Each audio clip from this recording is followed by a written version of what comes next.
Inteligjencia shqiptare fokositet. Një artikull i publikuar nga The New York Times më 12 prill 1985, një ditë pas vdekjes së Enver Hoxhës, e përshkruan atë si arkitektin e izolimit të Shqipërisë gjatë 4 dekadave në pushtet. Artikulli analizon mënyrën se si Hoxha ndërtoi një regjim stalinist, fillimisht me mbështetjen e Jugosllavisë, Bashkimit Sovjetik dhe më pas Kinës, përpara se të prishte marrëdhëniet edhe me këto fuqi. Sipas shkrimit, Hoxha mbajti kontroll absolut mbi vendin përmes pastrimeve politike, burgosjeve dhe ekzekutimeve të kundërshtarëve.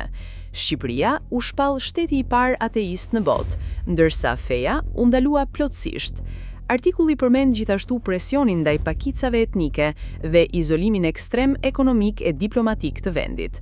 Në planin ndërkombëtar, Hoxha fillimisht mbështeti Stalinin kundër Titos, më pas u nda me Bashkimin Sovjetik në vitin 1961 dhe krijoi aleancë me Kinën e Mao Zedongit, e cila gjithashtu përfundoi me prishje.